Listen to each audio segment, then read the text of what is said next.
Good morning, everyone, and welcome to this session, which is being recorded so that others can view it at a time that's convenient to them. And the session will be available on the portal until the end of November. The slide that's on screen currently, it's just a gentle reminder about some of the protocols and the etiquette, which will allow our session to run as smoothly as possible. Could I just ask you, if you're not actually presenting or speaking at any time, that your microphone and indeed your camera is switched off. The next slide, please, Fiona.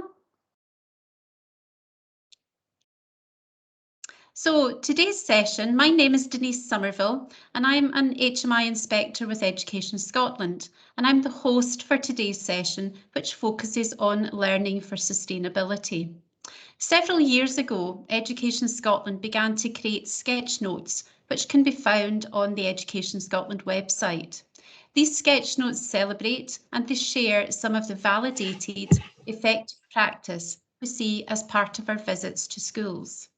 And one of these sketch notes highlights the work undertaken at Gartmore Primary School, where the school community used the local environment and outdoor learning effectively to develop and promote learning for sustainability.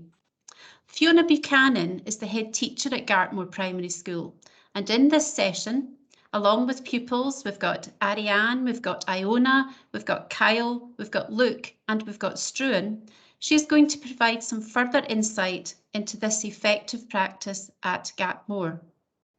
After we've heard from Fiona and the children, we will have some time to explore questions and discussions about the work undertaken. However, for now, it's over to Fiona and the children at Gartmore.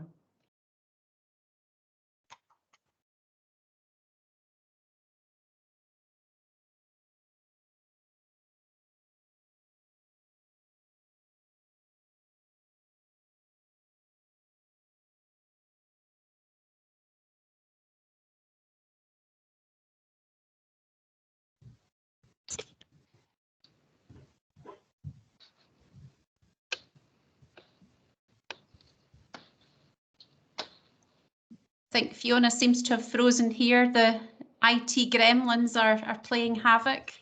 Fiona, are you still with us?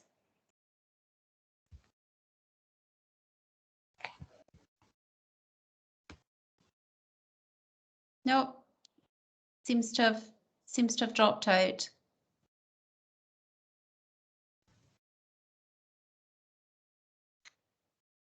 So Fiona, when she manages to reconnect, Fiona's going to tell us, oh, she's back. She's going to tell us about the work that's being undertaken at Gartmore with that focus on learning for sustainability. Over to you, Fiona. So glad you're back. Brilliant. Thank you so much, Denise. Sorry about that, ladies and gentlemen. So fingers crossed that we'll have no internet gremlins this morning, and I'll be able to do the whole presentation. So a very warm welcome from a sunny Gartmore. And thank you so much for attending this morning, coming along to this session. And you know, the aim of today is really just to share a bit of the practice that we do at Gartmore, and maybe to provoke a bit of thinking and what you could do in your own setting, in your own establishment. So we've got 5 boys and girls here this morning as well, who you'll get to hear from shortly as well. So I'll just move on. So this first slide that I hope you can all see, this is one of our, he was one of our P1 learners last year. And really, you know, this for me sums up what school is about. It's about a young boy out enjoying being outside, you know, the ties to the side. He might be a bit muddy by the time he gets home, you know, which is a brilliant thing that he's been outside, that he's been learning, that he's been enjoying his learning. And it's just looking at his that I think is really sums up for me. So this is, you know, we have a wonderful field area. I know that not everybody will have the same grounds that we do have here. So obviously, you know, bear that in mind. You know, where can we go? Where can we rooms for outside. It really is an opportunity to allow you to think about that and think about what you do in your own setting.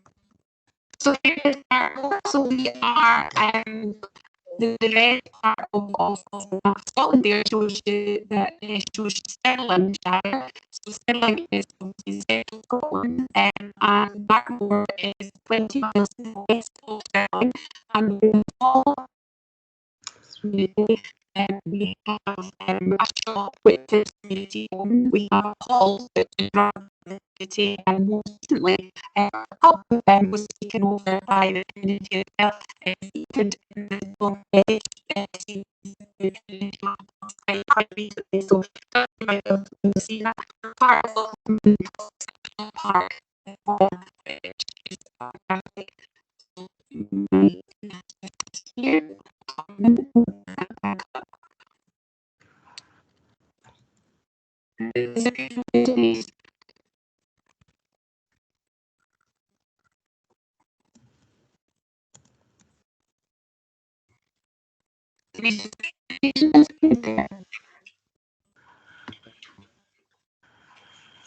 Fiona, we can't hear you overly well at the moment, and the presentation seems to have gone. Technology is certainly playing havoc with this session at the moment. Can you still hear us?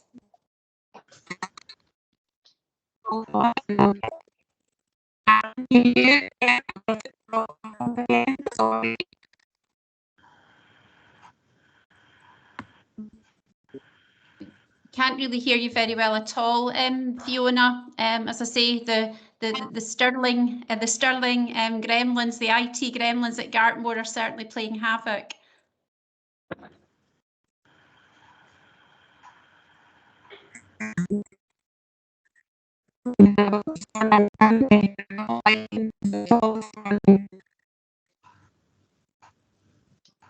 Why don't we try it without the presentation, Fiona?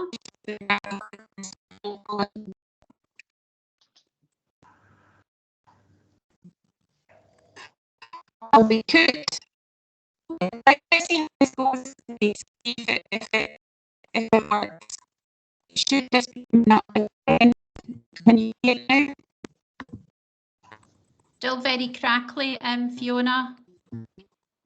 Oh, we can see the presentation again. Yeah, so if we just get everybody to turn their cameras off. Can you hear me? Yeah, it's a wee bit better again, which is great. Thank you everybody for your patience with this one. Okay,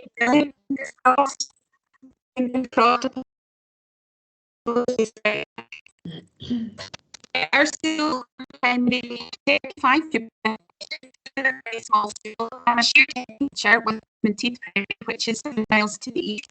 We have one full-time principal teacher and one full-time class teacher, and we also have 0.4 reduced contact. That is the makeup of our school. Note that was produced by Education Scotland. I think it was October 2020 when it was actually published, but it's on the back of our inspection, which happened in April 2019, and it was practice that had been recognised as being worthy of sharing when we were inspected. It was a short model inspection, and we had, at that point, we had a very good for learning, teaching, assessment and for raising attainment. So we were really pleased with that, but we were delighted that this practice was shown. So this sketch note forms the basis of what we're going to talk about today, and it can be found on the Education Scotland website. This is our curriculum rationale, and we feel this encompasses what we are all about at Gartmore. So, you know, we have the tree, the apple tree. I know it maybe doesn't look like an apple tree, but that is what it is.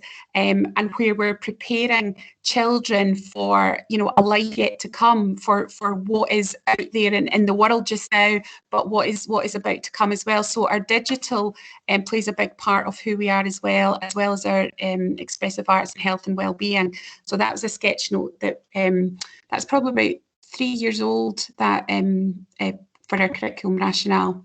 So I'm going to introduce one of our pupils now, Iona, if you'd like to come up. Iona, Iona is going to talk to us about Apple Day.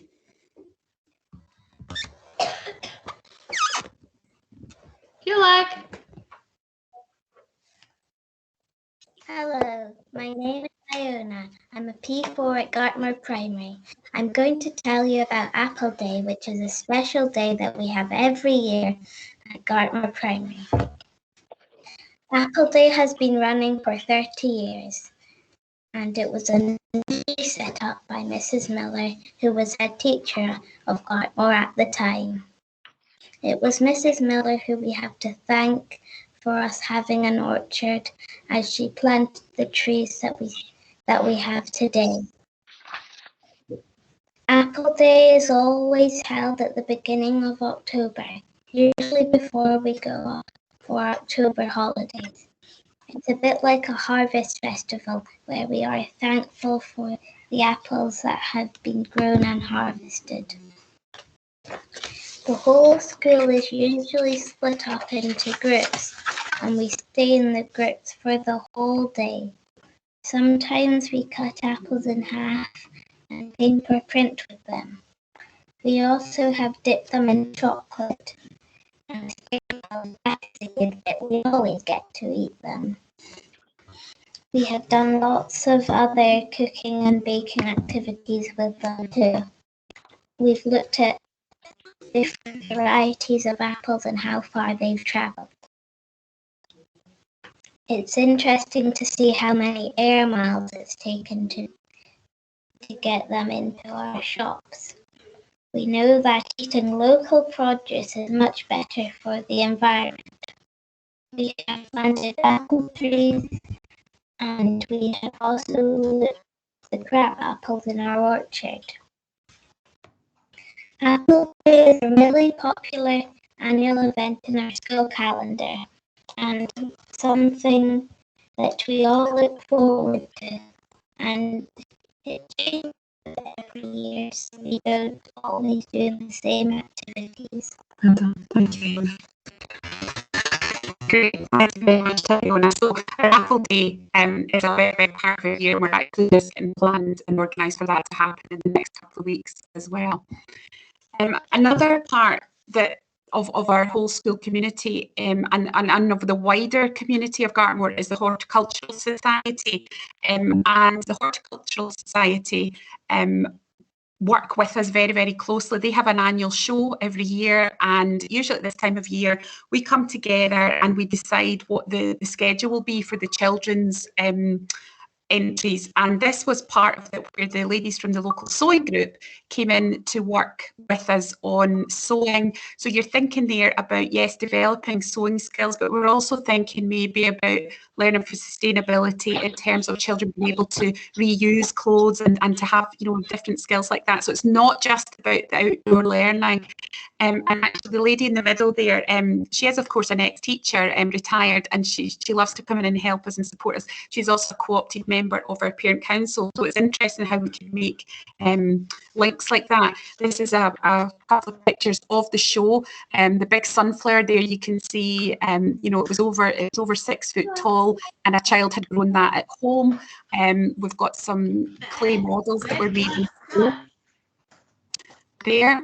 And just some different examples. They've got some sewing things down there on the right hand side as well, and different arts and crafts. So that is a really big part of the society. Is a really big part.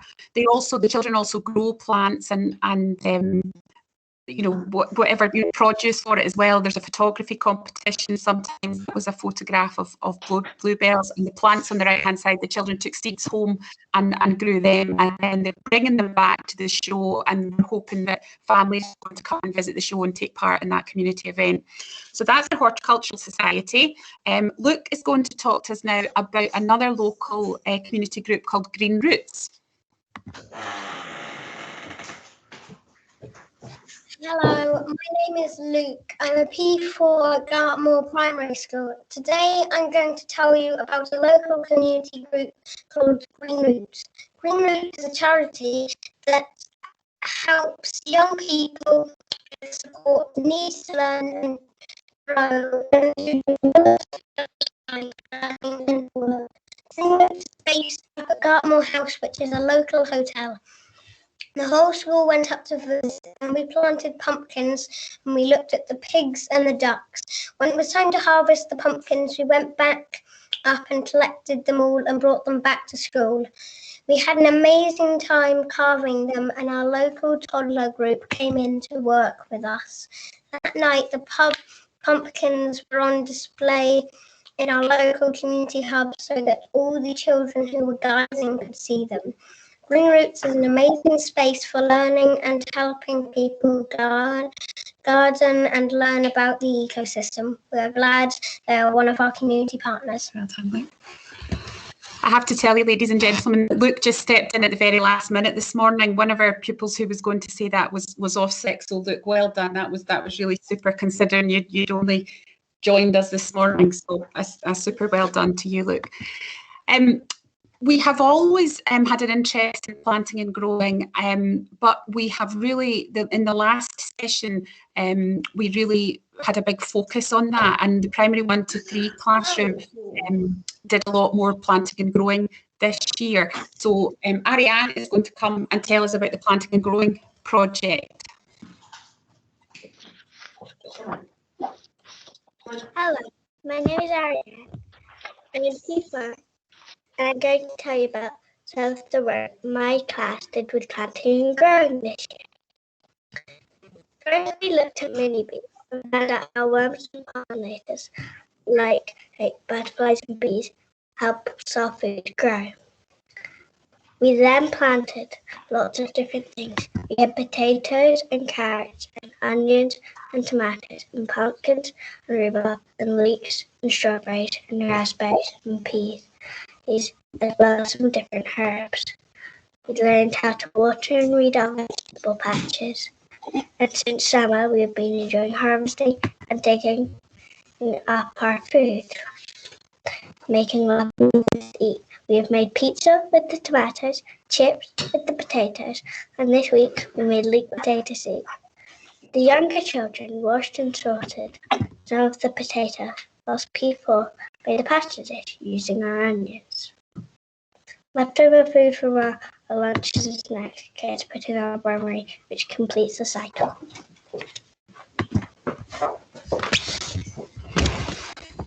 Of course, the eating is a wonderful part of that, for the children to eat something that has been grown and washed and prepared and then cooked by them is really super. I think I wonder if I could ask everybody just to mute, please.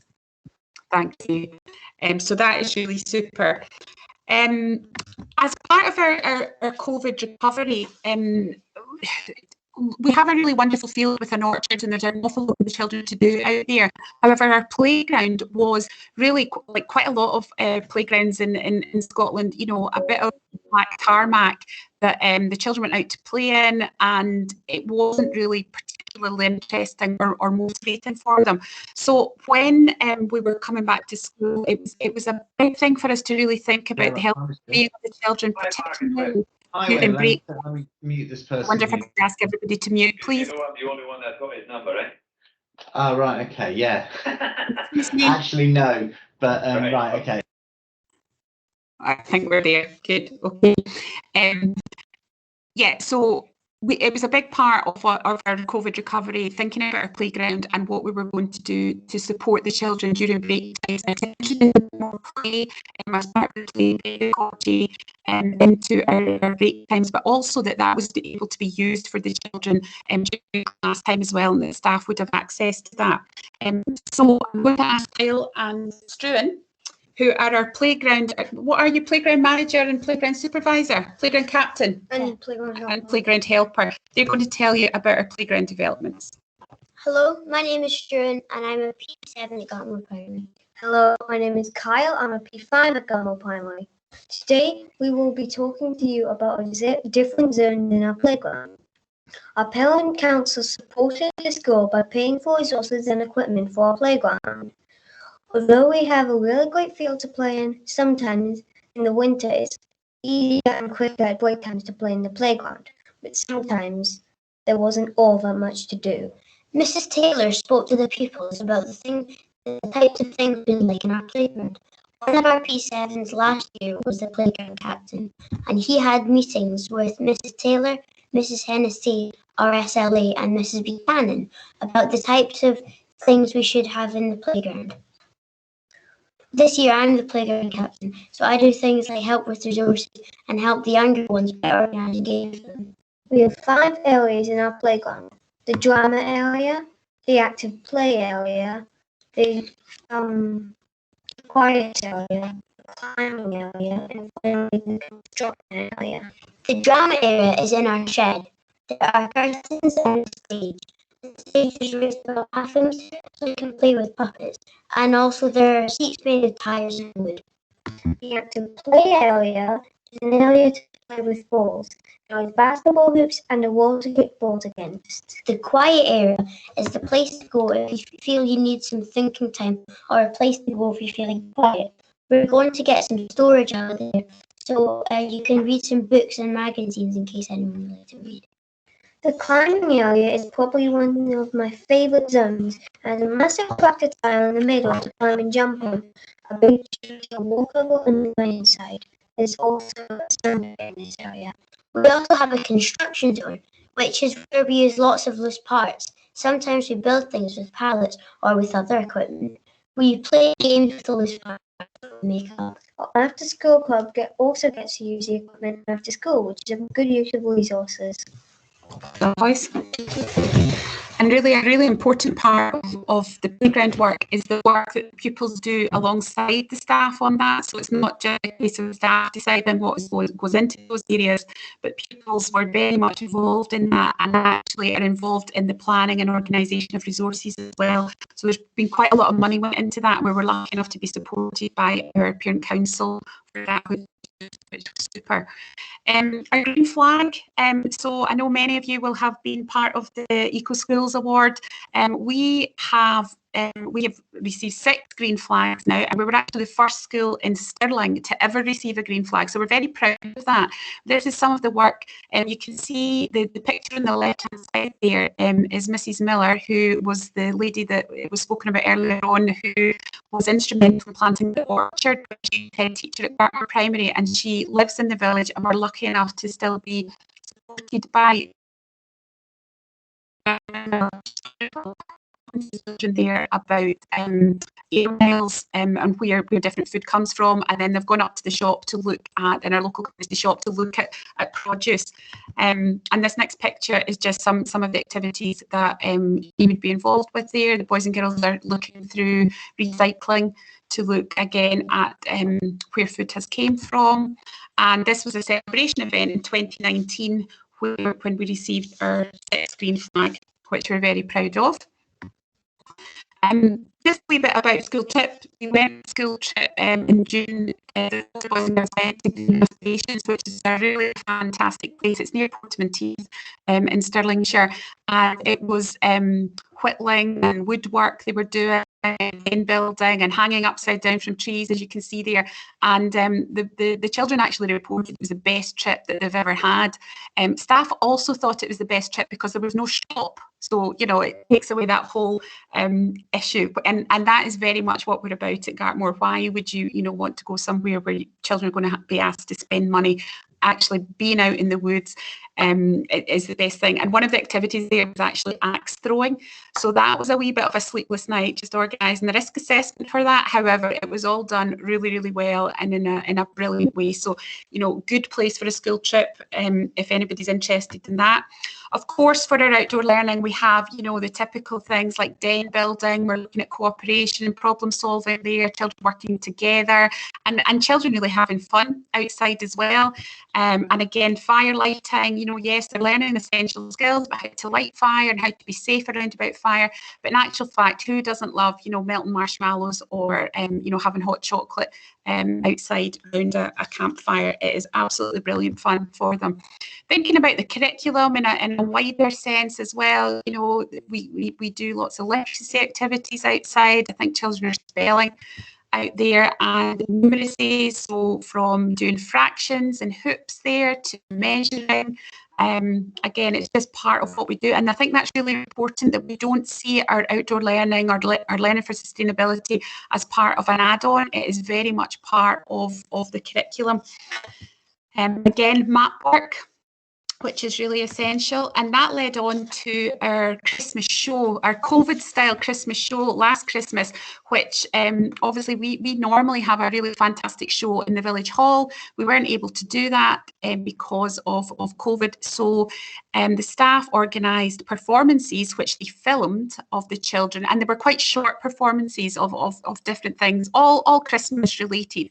And we had QR codes set up around the village, and the children were able to go with their families and scan the QR codes, and they followed a map to do that, scan the QR code, and they were able to see the different performances by the boys and girls. So it's just thinking a wee bit differently. Yes, we couldn't do a performance in the hall, but we did manage to show all of our families the great Christmas show as it was COVID style. Again, looking at habitats, this shows some pictures of the boys and girls on the field. We worked with our SPB on bird habitats. We look and we study the birds and wildlife that come into our field, and the children there are also involved in building habitats, so it's a great space to be able to do that. Just a wee thing about the snow, you know, we love the snow, we love the rain, we don't just go out in the sunny days. There's no such thing as bad weather, just bad footwear or clothing.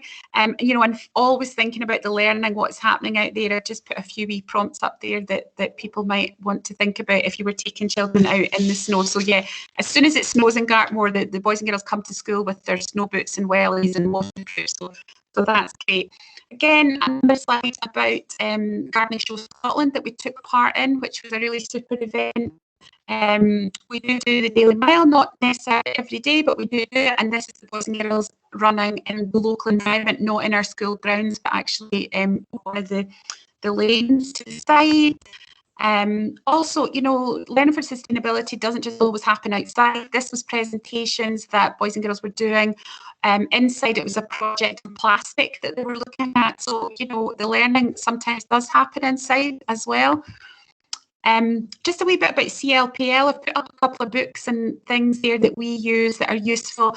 Also, the Learning Through Landscapes team have been absolutely super at working alongside us. We've had staff training, and that is whole staff training, not just teaching staff, but SLAs, and also some parent volunteers as well. In the days when we were allowed parental volunteers, I'm sure it'll come back at some point soon, but they were really super and looked at where, you know, worked with us to decide where we were at and where we were going next with our school as well, which was really good. Just a picture that I took just the other day. Actually, I went outside at lunchtime, and this is a stone that we have on our field, and here were some of the people writing their names using squashed berries and a stick. So they'd found some blackberries and they'd squashed them down, and they were writing their names on the stone. Now, that wasn't prompted, that was lunchtime. They were having good fun, but it it highlighted to me, you know, in this modern world, here we are doing an activity that is as old as time itself. So yeah, that just encapsulates a bit of who we are and what we do at Gartmore. So thank you very much. That is the end of my presentation. I know there's going to be time for questions. I've popped the school email address on there and also our Twitter address. We do, most of the photos that you've seen there actually are off of our Twitter feed, because we do share our good practice on Twitter. So if you'd like to give us a follow or send us a message and say hello on Twitter, absolutely brilliant. We'd be delighted to hear from you. Thank you very much. Fiona, thank you so much for that insight, you know, and thank you as well to Ariane, to Iona, to Kyle, to Struan, and indeed Luke, who has jumped in at the last minute as well. So thank you very much to all of you for that super insight into the work that you're undertaking at Gartmore around learning for sustainability. I think somebody had been posting in the chat pane, and I'm sure, Fiona, you'll get a chance to have a good look at the chat pane later on. Lots of encouraging messages there, but somebody had posted about how heartwarming it is to hear from yourself and indeed the children just about how they're embracing this whole side of things. Folks, we've got maybe sort of 10, 12 minutes or so.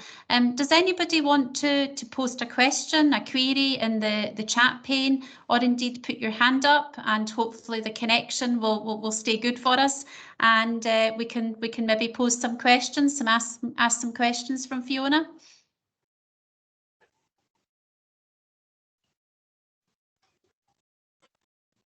Oh, we've got somebody. Mark, would you like to come on? Good morning. Good morning. I hope you can hear me clearly. It was a lovely presentation. It seems like a glimpse into another world. With 35 kids at your school, my wife works in a school with 500, so it's wonderful to see what the experiences kids can have. I'm interested in two things. My job is a family learning officer, so I'm particularly interested how family learning is kind of mainstreamed into the schools, the schools work, and I know it's been particularly challenging with COVID, etc. But yeah, certainly a lot of schools in Glasgow have been very, very creative in terms of sort of using digital approaches. But the other thing is that about learning for sustainability, seen as kind of being focused on the connection with nature, which is obviously really important, but it also includes things like political literacy, things like anti-racism. You know, the learning for sustainability agenda is huge. So I'm just interested in your perspective on how other parts of the kind of learning for sustainability agenda can be developed, as well as the kind of outdoor and growing stages. Yeah, that's a really good question, Mark. So, you know, we're always evolving, we're always building and creating, and our children are very much at the heart of making decisions about where we go next with our learning. Yes, we have our planners, you know, and we're, you know, do we tick off E's and O's? Well, we try to make sure that we're certainly giving the children a broad coverage. But yes, you're absolutely right. There's a whole load of things there. And we do that through, we have pupil groups as well. And the pupil groups look at areas such as transport and thinking what else is the pupil groups? Just science, just and digital as well. So we bring lots of that in through other ways, you know, in that kind of way as well, Mark. And we involve, you know, you're talking about the family support there. So, you know, because we're such a small community, you know, as soon as the community hears that the school needs something or is looking for something, you know, we have experts on hand. We always know somebody who knows somebody. So we do bring in speakers to the children in that kind of way as well. So, you know, we're always evolving and always looking outwards as well to see, you know, we don't just rest on our laurels, but it's an interesting perspective, and definitely one you could be forgiven for thinking, you know, sometimes we talk about Gartmore as being the independent state of Gartmore, you know, because it does feel a wee bit isolated. So we're very, you know, we're very keen to the children do get an understanding of diversity and equality and find out that, you know, that bigger picture as well. So yeah, you know, come back to me maybe in a year or two and let's see where we've gone with it then as well, Mark, and see what's next. Yeah. Thank you, Mark. Thank you. Fiona, Dorothy has posted, do you have any advice on particular do's and don'ts regarding outdoor learning? There's an easy question. Yeah, my goodness. Do's, really get your staff absolutely fired up and engaged about it. If your staff don't want to go outside, it's going to be challenging to get them to go outside. So how do you do that? You make it easy for them. So we're very fortunate here that we don't have to timetable outside space, and you know, so bigger schools, I appreciate, might need to think about that. Think about making the resources easily accessible. So, you know, we have spent time at service days literally getting stuff into boxes and labelling it so that staff can lift a box. Really good CLPL as well, I think, is important, and not just, you know, not just adding it on. It's about it being part of the curriculum. I think that is absolutely critical. I'm not too you know, we have a very sort of fluid curriculum here. So, for example, if we do turn up in January and it is snowing, well, maybe the children won't be doing their maths lesson that was planned that day. They might be outdoors doing maths, and you know, we I really support that. I really support the staff's sort of innovative practice there, and giving them, decision making, that dispersed leadership, for want of a better word. Also making sure that the children have got the right resources, so having a stack of wellies and boots and things there as well, and waterproofs for children to use. Also really making sure that your parents understand what you're doing and why you're doing it and what that's all about, because often parents might see outdoor learning as proper learning time. So involving the parent council in that, and bringing in parents as volunteers and other community members that you can as well. I would say don'ts. I don't really know if I've got any don'ts. It's really just about having a go and coming back and evaluating your practice with staff and seeing where you're going to go next, and about everybody taking that journey all together, I would say is the key thing. I'll probably think of some don'ts afterwards, so give me a shout if I've not covered what you're thinking here. Thank you. Thanks, Fiona, and thanks, Dorothy, for that question. Rebecca was posting, Fiona, just something to maybe think about. She was saying about your upper primary pupils maybe getting involved in the John Muir Award. Yes, we at Portmanteith we have John Muir happening actually just now, which is great. But so yes, we are aware of John Muir, and that is probably a really good next step for us to be involved. So thank you very much for that, Rebecca. You're right; it's a brilliant. Absolutely, and probably related to that, Fiona, Jamie's wondering what your future plans are for continuing to develop and improve learning for sustainability in Gartmore. Well, that's always the key thing, isn't it, Jamie? And when you're thinking about learning for sustainability, you can't keep doing the same growing and planting project, for example, forevermore. However, what we have found is that will definitely have a really big place in our curriculum every single year. We've devised a 3-year cycle, and so every year the children will get an opportunity to plant, to grow and to cook, and we see that as being really important. So it's about changing that and continuing to evolve that and keep it going. And also it's really about just looking to see where have we not gone, maybe, as we spoke about earlier, that wider picture, not just finding out about air miles and, but actually what is the wider picture in terms of learning for sustainability, and ensuring that children do have that understanding of the wider world, that it's not just about our locality. So yeah, definitely we've got places that we absolutely still need to go. One of the key things as well that we're looking at this year is the transport in Gartmore. So we have got it's actually not just a pupil team, there's parents and community volunteers as well. When I say volunteers, they don't have the hand up their back, but that's looking at the traffic in Gartmore, because that's been a big community concern for a wee while. We do have a 20-mile-an-hour speed limit, but some of the cars and other vehicles are not always adhering to that. So we've been involved with Student Council looking at speed camming and also parking in the village as well, and that ties in with our I'm going to want to call it Safe Routes to School, but it's not called that, but school travel plan. So that ties in with our school travel plan and the work that we do in that. We also we're very interested in cycling in this school, aren't we, boys and girls? So we want to look to see how we can get a cycling, basically a cycling bus coming to school. So watch this space. Hopefully we might be the first school in Stirling to have a cycling bus as well. But we have to think about routes and making that safe and ensuring that everybody's safe when they're coming to school. So there's always lots happening in the pipelines. Thank you, Fiona, for that. I see Alison in the chat has posted that it's really lovely to hear all about the amazing ways you've embedded LFS and outdoor learning, and sort of in doing that throughout the entire school community. But what Alison's saying is, please do get in touch with the National Park if they can help and support. Of course. Mm-hmm. So travel grants, ranger support, that sort of thing. And I mention again for the John Muir Award there. Carol's busy saying it's important that classes have kit to hand. She's very much agreeing that it makes a huge difference there.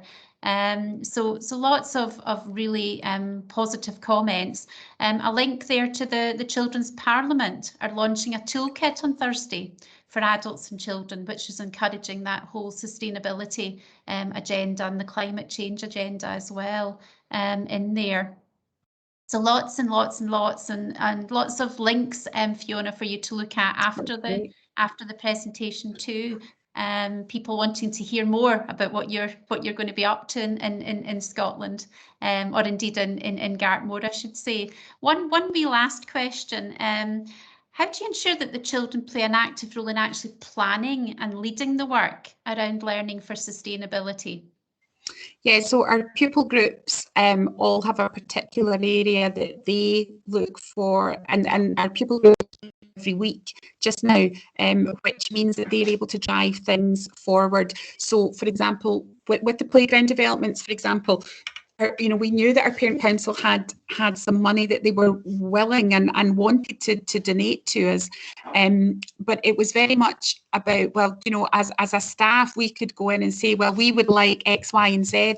But as we talked about there, when Struan was talking about that we met with the pupils and first of all, ask their ideas. So we can do that through the pupil groups or through a wider, it's very, very easy to get our whole school together and do a wider assembly on that.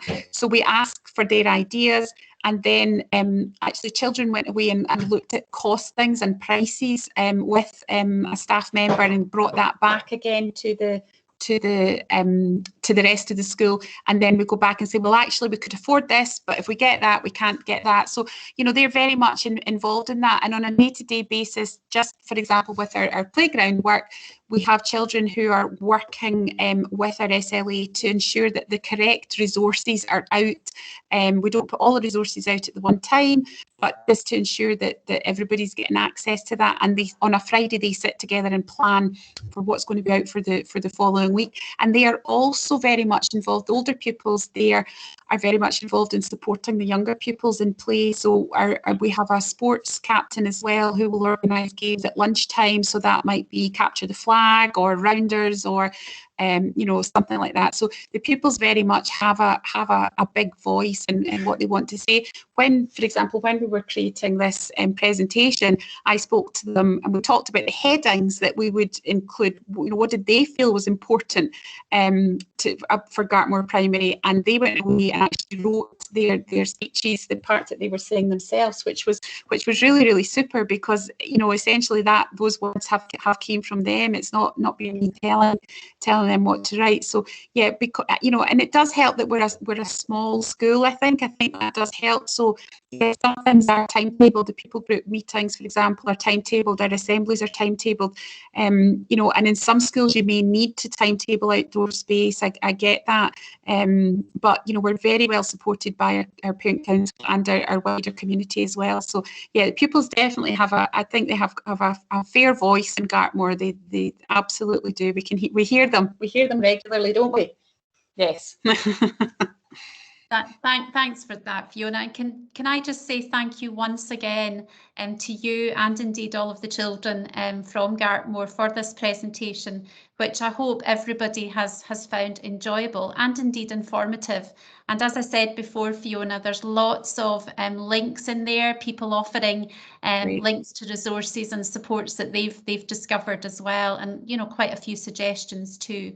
Yeah, everybody, you will find the Gartmore sketch note alongside other supporting information on the Education Scotland website. But thank you very, very much again for joining us this morning. Thank you for your patience and your support in around the IT gremlins that were with us at the beginning. But as I say, thank you very much, and a big, big thank you to Gartmore. Thank you, everybody. Thank you.